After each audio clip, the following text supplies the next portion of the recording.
Buen día, Nueve Miquistli, público de Macehualquintos. El curso taller Teoría y Práctica del Cuicapeucayotl fue un éxito, en el sentido de que sí hubo quienes se tomaron el interés, el tiempo, las molestias, los gastos para llegar hasta aquí, el aula de la Escuela Autónoma Emiliano Zapata, los pasados 15 y 16 de julio del presente. Y también por los cientos de personas que han visto los videos de las transmisiones que del evento hicimos a través de nuestras redes sociales. Desafortunadamente, debido a problemas técnicos, no pudimos transmitir las sesiones del primer día, las del sábado 15, y no han faltado quienes nos han escrito para preguntar de qué se trató, de qué hablaron en ese primer día del curso taller. Y debido a ese interés mostrado, les informamos que en los siguientes días estaremos grabando algunas sesiones, las cuales estaremos publicando en Macehualquintos. Estén pendientes. Y para empezar, el día de hoy les queremos hablar acerca de cómo fue que llegó el Cuicapeucayotl hasta nosotros. Bueno, el Cuicapeucayotl es el primero de los cantos de la colección Cantares Mexicanos. ¿Qué es esto de Cantares Mexicanos? Pues bueno, es uno de los más preciados tesoros que custodia la Biblioteca Nacional. Es un conjunto de piezas literarias, de hecho el más importante de la antigua tradición náhuatl que tenemos hasta el día de hoy, que conocemos. Su signatura o número de registro de Cantares Mexicanos es MS 1628 bis. Consta de 258 folios, recto y vuelto, de aproximadamente 19.5 por 15 centímetros. En realidad son 13 textos diferentes, o sea que es una compilación de textos muy diversos. Y bueno, voy a mencionar los 13. El primero de ellos es propiamente Cantares Mexicanos, que son 92 cantares y que van del folio 1 al 85. El segundo es el calendario mexicano y que tiene 11 láminas a color, que va del 86 al 100.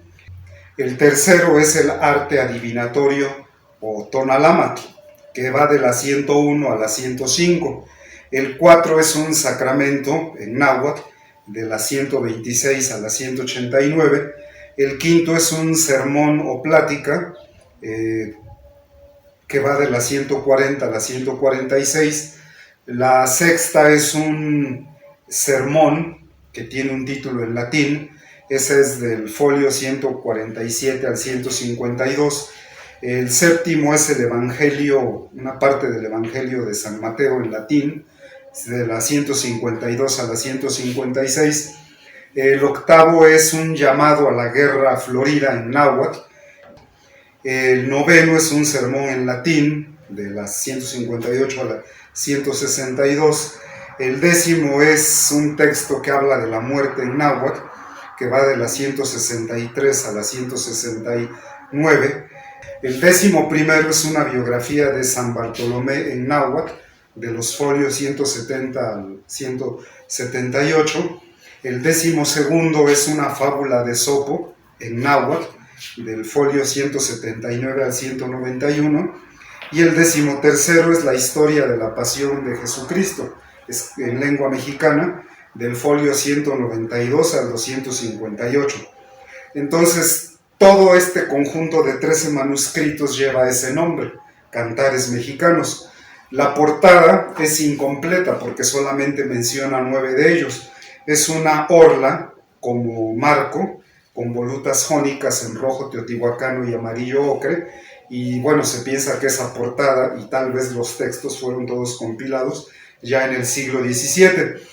Todos los textos están escritos en alfabeto latino, en 3 lenguas, ¿no? En latín, en castellano, en náhuatl, y solamente el que habla del calendario es el que está escrito en tlacuiloli, o sea, en escritura náhuatl, en palabras pintadas. El segundo y el tercer textos están relacionados directamente, lo menciona ahí, con Fray Bernardino de Sahagún, y todos los demás pues son de autores desconocidos. Entonces no hay registro de entrada en la Biblioteca Nacional de este valioso documento. Entonces, el primer escrito es ese, Cantares Mexicanos. Es una recopilación de cantos, son muchos cantos, 92, y se entiende que fueron compilados en la segunda mitad del siglo XVI en adelante, en alfabeto latino y en náhuatl. Entonces es bien interesante pensar que este documento, Cantares Mexicanos, permaneció 3 siglos, 300 años en la biblioteca de algún convento, y fue hasta mediados del siglo XIX en que fue descubierto, y quien lo descubrió pues fue ni más ni menos que don José Fernando Ramírez. Él escribe, informa que Cantares Mexicanos lo encontró, se conservaba en la biblioteca de la universidad. Entonces, don José Fernando Ramírez es todo un personaje del siglo XIX. Hay quien lo considera traidor porque pues él sirvió como secretario de Relaciones Exteriores en el gobierno del Segundo Imperio, o sea, con Maximiliano de Habsburgo. De hecho, el propio Benito Juárez firmó de su puño y letra los documentos en los que se le niega su regreso al país. Entonces, José Fernando Ramírez muere en el exilio, en Alemania. Allá se tiene que exiliar y muere. Pero bueno, fuera de toda su complejidad política, para nosotros es muy apreciado. Lo consideramos todo un héroe de la historiografía, y de hecho la historiografía náhuatl estaría incompleta sin su trabajo. Entonces era tanto el interés de don José Fernando Ramírez por la cultura náhuatl que cuando él descubre este documento en la biblioteca, como él dice, de la universidad, entonces él manda hacer 2 copias.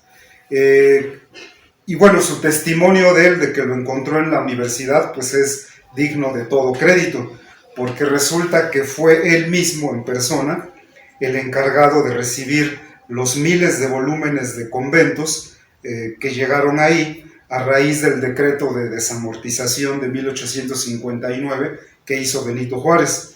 Entonces, en 1867 Benito Juárez estableció la Biblioteca Nacional en el Templo de San Agustín, y todos los volúmenes de los conventos fueron a dar primero a la biblioteca de la antigua universidad, y luego ya fueron al Templo de San Agustín, que es donde se estableció ya la Biblioteca Nacional.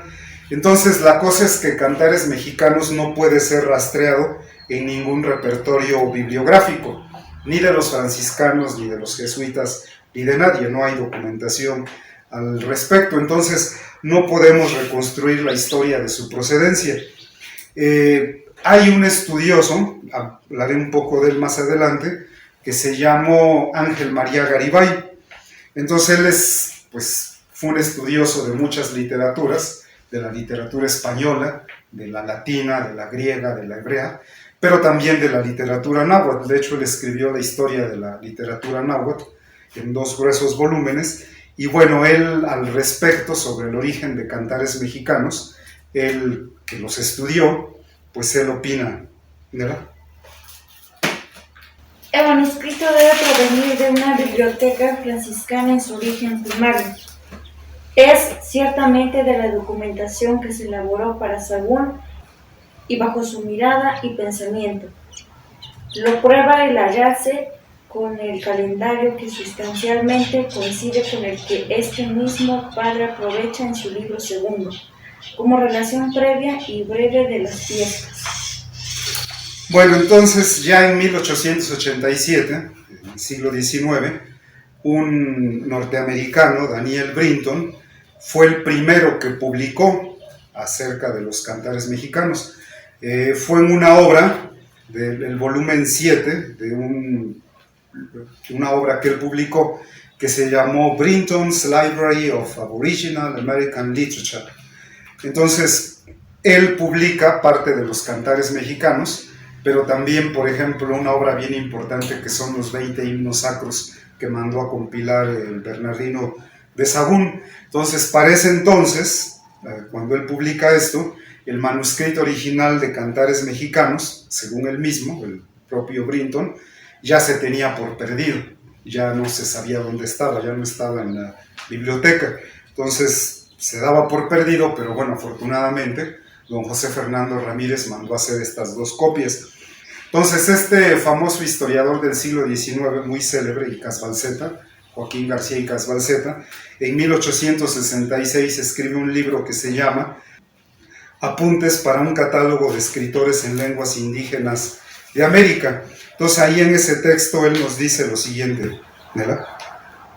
Cuando a principios del presente año visité la universidad, ya no se encontraba en ella el original, bien que constaba en el catálogo. Y entonces él ahí nos escribe el parecer del propio don José Fernando Ramírez, quien en 1859 había escrito manuscrito en cuarto de 178 fojas, copia moderna. Esta copia se sacó de volumen que se conserva en la biblioteca de la universidad intitulado Cantares Mexicanos y otros opúsculos. Y entonces reproduce la enumeración de estos opúsculos que componen Cantares Mexicanos y concluye diciendo: todos ellos, con excepción del segundo y tercero, están escritos por diversas personas y algunos de sus formas pertenecen al siglo XVI. Los demás parecen del siglo XVII. Entonces García y Casbalceta, él nunca vio el original de Cantares Mexicanos, sino una de las dos copias que ya dijimos, don José Fernando Ramírez mandó a hacer, y las mandó a hacer con Faustino Galicia Chimalpopoca. Entonces, y Casbalceta, él vio la copia que le fue entregada al Brasseur de Beauvoir, quien la pasó a Daniel Brinton, y es quien publicó parte de los manuscritos, y esta parte como tal la tituló el Brinton, Ancient Nahuatl Poetry Containing the Nahuatl Text of 27 Ancient Mexican Poems. Bueno, esto fue publicado en Filadelfia, ya dijimos, en 1887. Actualmente esa copia está en el Museo de la Universidad de Pensilvania. Esa era una copia parcial. La otra copia que mandó a hacer don José Fernando Ramírez, que estaba completa, actualmente se encuentra en la Biblioteca Nacional de España, en Madrid. Entonces, bueno, el documento ya se daba por perdido, pero bueno, un par de años después, en 1889, José María Vigil, quien había sido recientemente nombrado director de la Biblioteca Nacional, publicó un artículo en la Revista Nacional de Letras y Ciencias, y entonces ahí lo publica el artículo y se llama Cantares Mexicanos, y lo que nos dice él es: al estar organizado la Biblioteca Nacional encontré, mezclado entre multitud de volúmenes hacinados, ese manuscrito, cuya importancia comprendí desde luego. Desgraciadamente mi ignorancia de la lengua náhuatl me obstruía del camino para llegar a comprender el contenido de aquellas páginas, que guardaban hace 3 siglos la interpretación de alguno de nuestros entendidos nahuatlinos. Y varias veces pasé horas enteras contemplando esas amarillentas hojas, que cerraba al fin desesperado de no poder penetrar su contenido para mí misterioso. Y bueno, entonces, tiempo después, ya en 1895, se celebra en la Ciudad de México el 11º Congreso Internacional de Americanistas, entre el 14 y el 23 de octubre de ese año, y entonces ahí José María Vigil presenta su hallazgo de Cantares Mexicanos, y él pues al respecto nos dice: estos cantos se encuentran en un antiguo códice que existía en la biblioteca de la universidad y que había desaparecido, según consta del libro que escribió el señor García y Casbalceta, con el título de Apuntes para un catálogo de escritores en lenguas indígenas de América. Al organizar la Biblioteca Nacional, tuve la fortuna de encontrar el referido códice entre muchos libros viejos amontonados. En él se encuentran más de 60 cantares en lengua náhuatl, de los cuales han sido traducidos al inglés por el célebre americanista Daniel Brinton. Según este escritor, los referidos cantares, coleccionados por algún fraile, cuyo nombre no se conoce, son realmente de un origen anterior a la conquista, pues aunque en algunos de ellos se encuentran ideas cristianas, es fácil conocer que tales ideas fueron interpoladas por los frailes para adoptarlos en las nuevas creencias religiosas. Entonces, este hallazgo o redescubrimiento que hizo José María Vigil en la Biblioteca Nacional despertó el interés en la época de los intelectuales, pero pues todavía estaba muy lejano el día en el que se iba a dar el rescate y la auténtica valoración pues de estos valiosos documentos, que es Cantares Mexicanos. Pero bueno, esto tuvo una consecuencia, que fue una doble publicación que fue de interés. Pero bueno, la cosa es que esta publicación no era portadora de un estudio a fondo, ni menos de una traducción. Esta publicación doble estuvo a cargo de don Antonio de Peñafiel.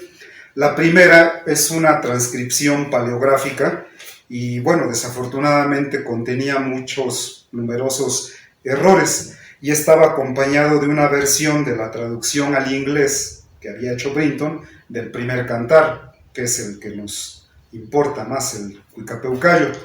Entonces, en el prólogo, Peñafiel expresa su deseo de que alguien, y él mismo sugiere que podría ser Francisco del Paso y Troncoso, traduzca fiel y directamente al castellano, pues no lo había, la totalidad de todos los cantares. Él incluyó ese volumen en su colección de documentos para la historia de México, en el cuaderno segundo, fue publicado en 1899. Ya en el siglo XX, 5 años después, en 1904, se hace la segunda publicación, que es la reproducción facsimilar de Cantares Mexicanos. Peñafiel reprodujo gran parte del prólogo de la edición anterior e insistió en ponderar la importancia de los cantares para el conocimiento de la tradición prehispánica. Y entonces él ahí anota, escribe: Algún bibliógrafo ilustre propagó entre algunos literatos la idea de que los cantares eran obras de frailes para cristianizar a los indios. Idea absurda, porque en España no había nada semejante que pudiera imitar a los primeros misioneros del cristianismo. Estos cantares en México representaban la tradición histórica y mitológica, enseñada en colegios religiosos militares, en escuelas de canto, en un lenguaje tan elevado, lleno de poéticas figuras y de conceptos tan elegantes que pocos lingüistas de esta época son capaces de entender o de interpretar. Y sobre la supervivencia de los cantares, después de la conquista, añade lo siguiente: esta costumbre y enseñanza tradicional se conservó hasta la dominación española.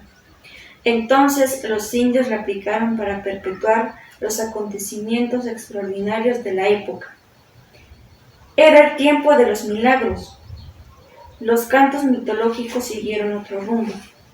De la Tonantzin pasaron a enaltecer en castizo y elevando su estilo la aparición de la Virgen de Guadalupe. Y ahí en ese mismo texto él cita a Cayetano Cabrera y Quintero, quien en su obra Escudo de Armas de México, de 1746, lo escribe él con motivo de la Matlazáhuatl, que es una de estas grandes epidemias que ocurrieron en la Ciudad de México, en la Nueva España, y bueno, él menciona esto: quedó alguna huella de la ciudad y sus indios hasta nuestros tiempos. Continúan cantando vestidos a su usanza en sus fiestas y bacanales. Lo que creían era digno de memoria. Bueno, entonces estas dos publicaciones de Peñafiel, que quien lo apoya es la Secretaría de Fomento de la época, tuvieron una considerable importancia, en especial la reproducción facsimilar que él hizo. Pero bueno, desafortunadamente, aún con eso, nadie volvió a interesarse seriamente por los cantares, sino hasta los años 30, ya de ese mismo siglo XX.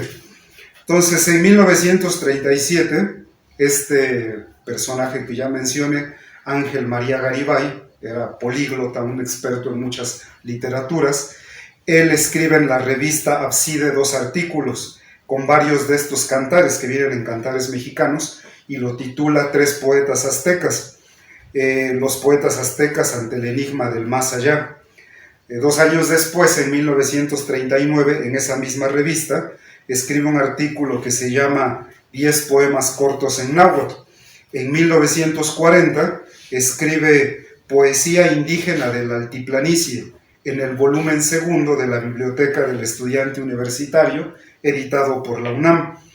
Entonces son estas publicaciones de Ángel María Garibay las que despertaron el interés en no pocos, pero también dudas y aún rechazo y desprecio en muchos intelectuales pues ya de esa época, del siglo XX, porque pues varios se planteaban cómo era posible que los indios hubieran compuesto tan profundos poemas, hubieran tenido un pensamiento tan elevado.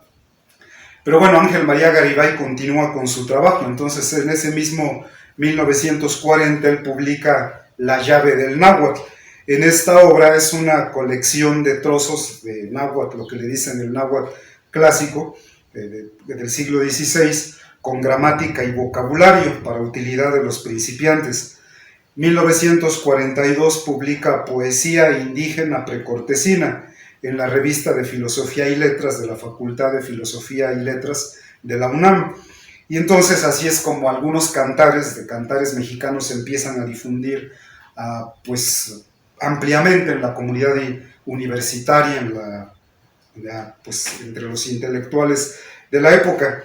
Y bueno, él publica su obra, diríamos su obra magna, entre 1953 y 54, que es La historia de la literatura náhuatl, que pues son 2 gruesos volúmenes, y entonces él dedica páginas y páginas a la poesía náhuatl de origen prehispánico, de tema de guerreros y bueno, otras más temáticas, pero todo esto sale de cantares mexicanos. Son composiciones que tienen algunas pensamiento cristiano, pero otras no, son de auténtico pensamiento náhuatl, y él es el primero que señala que hay poemas o cantos en los que hay interpolaciones cristianizantes, o sea que son textos en náhuatl, en el pensamiento náhuatl, pero le fueron agregadas palabras en castellano que corresponden a conceptos del cristianismo. Entonces el trabajo de Ángel María Garibay es importantísimo, porque se podría decir que él fue el que abrió el camino para acercarse a cantares mexicanos como creaciones de alto valor literario. Él hace una crítica, Ángel María Garibay, a la traducción que hizo Daniel Brinton. Es interesante lo que dice, entonces lo escuchamos. No sabía el buen Brinton o sabía muy poco náhuatl. Se le enviaron de México paleografías de los manuscritos de Sahagún y Cantares, y también una versión hecha tal vez por el Chimalpopoca o el padre Caballero, y sobre esta versión castellana elaboró él la suya inglesa. Seller es duro en su juicio, pero muy justo. Si no podemos tomar en cuenta sus versiones, si hemos de ver en él al primer editor de modo sistemático de obras de fondo nahuatlaco. Y bueno, finalmente en 1964, 65 y 68 publica Poesía náhuatl en 3 volúmenes y editados por la UNAM. Entonces, bueno, importantísimo el trabajo de Ángel María Garibay. Luego está el trabajo de un alemán que se llamó Leonhard Schulze-Jena. Él en 1957 publicó Cantares mexicanos paleografiados con una versión al alemán, pero bueno, no todos, no completos. Nada más publicó hasta el folio 57. Él tituló esta publicación Alt Aztekische Gesänge en la serie Quellenwerke zu alten Geschichte Amerikas del Instituto Iberoamericano de Berlín. Entonces, bueno, ahí hay varias cosas que cabe destacar. Una es que es una paleografía muy cuidadosa. Otra es que, aunque la traducción que él hace al alemán de cantares mexicanos no siempre es del todo fiel, sí deja percibir la belleza y la profundidad del pensamiento náhuatl. En la introducción, él deslinda composiciones de la antigua tradición náhuatl de las posteriores, y también pues el vocabulario, en el que da razón de su interpretación de las voces náhuatl de cantares mexicanos. Luego viene un mexicano que hace un trabajo importantísimo en esto de la difusión de cantares mexicanos, que es el maestro Miguel León Portilla, que ya difunto. Él fue discípulo de Ángel María Garibay. Entonces él en 1956 escribe su tesis doctoral, la cual va a tener una gran importancia en el mundo académico, no solo en México, sino en muchos países, porque su obra va a ser traducida a muchas lenguas, va a ser traducida al inglés, al ruso, al alemán, al francés, pues a muchas más lenguas. Su obra se llama La filosofía náhuatl estudiada en sus fuentes. Esta obra despertó el interés genuino en algunos, pero también el rechazo en otros.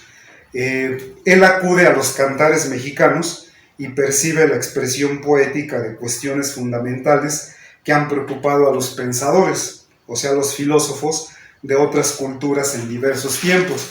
Entonces él, a través de cantares mexicanos, pues lo que nos revela es que los antiguos nahuas, entre los antiguos nahuas, hubo auténticos filósofos, pensadores que pues se dedicaron a elucubrar sobre la existencia humana, sobre la tierra, pero también despertó escepticismo entre gente intelectuales que no querían aceptar que los indígenas hubieran planteado esas cuestiones, pues el racismo, ¿no?, que hay en México. Pero el interés, les digo, fue muy grande porque su obra se tradujo a muchas lenguas. Entonces el mismo maestro León Portilla en 1961 escribe su libro Los antiguos mexicanos a través de sus crónicas y cantares, y entonces, bueno, él continúa acudiendo a los cantares mexicanos para hacer su obra. En el 67 él escribe 13 poetas del mundo azteca. En 1991 es más amplia su obra, lo extiende a 15 poetas del mundo náhuatl, siguiendo pues previos señalamientos que le había hecho su maestro Garibay, y en base a documentación presenta autores de determinados cantares. Allí en los cantares se deja ver quiénes escribieron. Tal vez no significa que ellos los escribieron, sino que quien narra, los informantes de Sagún, pues van narrando cantares que pues van diciendo quiénes fueron los autores. Se entiende que es una tradición en el mundo náhuatl, estos cantares que eran conocidos en muchos lugares. Entonces, pues menciona determinados autores como Nezahualcóyotl, Tecayehuatzin, Aquiutzin y bueno, otros. Entonces él demuestra que estas son genuinas producciones provenientes de la antigua tradición de los pueblos nahuas, no solo mexicas, ¿no?, sino que esto es todavía más amplio, ¿no? Habla ya de autores de varios pueblos nahuas. Luego viene otro autor en inglés que se llama John Villahorst.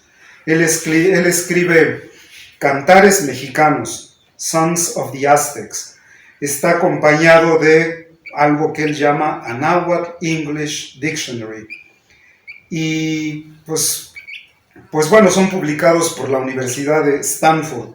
Entonces esta obra es laudable en cuanto a que es la primera publicación que abarca los 85 folios completos de cantares mexicanos.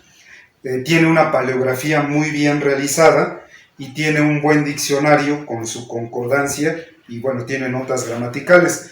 Pero bueno, por otro lado, su obra es lamentable, y eso es por la presuposición de la que partió. Él parte de esta idea de los ghost songs, las canciones, los cantos de espíritus. Esa es su hipótesis, de ahí parte él. A ver, escuchemos algo de eso. La compilación entera consiste en cantares de espíritus, en otras palabras, cantares para invocar los espíritus de los ancestros, como los cantos de la religión de la danza de los espíritus entre los indios de las llanuras, como los clamates y los shivs. Y bueno, entonces Villahorst se equivoca en cuanto él considera que el propósito último de Cantares Mexicanos era atraer espíritus de los señores y guerreros para auxiliar al pueblo contra la dominación española. Entonces, bueno, en eso es un desastre. Pero bueno, insistimos en que es muy valiosa su paleografía, su vocabulario y su concordancia. Y bueno, después, otra vez el maestro Miguel León Portilla vuelve a sacar una obra que llega hasta nosotros. Es un regalo que nos llegó aquí al Centro de Estudios Guadalupanos Amoxcali que tenemos, que es un libro que fue publicado en el año 2000 del maestro Miguel León Portilla, y bueno, así es como llega hasta aquí, hasta este espacio del caracol que canta el universo, el Cuicapeucayo, que repito es el primero de cantares mexicanos. Es una obra que se llama Tonantzin Guadalupe, pensamiento náhuatl y mensaje cristiano en el Nican Mopogua. Es publicado por el Colegio Nacional y por el Fondo de Cultura Económica. Entonces ahí el maestro escribe un apéndice 1 en el que escribe completo el Cuicapeucayo en náhuatl y en castellano. Le pone así como subtítulo, así recuerdo de un antiguo cantar. Lo que él hace en su obra es resaltar el paralelismo. Es la primera vez que alguien publica sobre eso, escribe sobre eso, el paralelismo que hay entre el Cuicapeucayo y el Nican Mopogua. Entonces él nota esa relación que hay, escribe y nos lo ofrece como apéndice completo el Cuicapeucayo. Y bueno, ya en 2012, más o menos, nos llegó un regalo muy especial aquí, que es pues la obra de Cantares Mexicanos. Nos la dio un investigador eslovaco que vino varias veces aquí al pueblo, se llama Radoslav Hlušek, que es maestro en la Universidad de Bratislava, en Eslovaquia. Entonces, bueno, sus universidades tienen relaciones con la UNAM. Entonces, en una de esas que vino, pues nos trajo la obra completa como un regalo, un obsequio muy valioso, muy especial, Cantares Mexicanos, que ya es la edición que hizo la UNAM en 2011. Entonces, bueno, hoy en día aquí tenemos todos los cantares mexicanos, aparte la obra de León Portilla, de Tonantzin Guadalupe, con el Cuicapeucayo completo. La edición que hace la UNAM es excelente, ¿no? Están publicados todos los cantares mexicanos en náhuatl y en castellano, y bueno, nosotros hemos dedicado aquí nuestro tiempo, nuestro trabajo a estudiar el Cuicapeucayo, pero al tener esta obra, pues hemos estudiado otros cantos, no solamente el primero que es el Cuicapeucayo.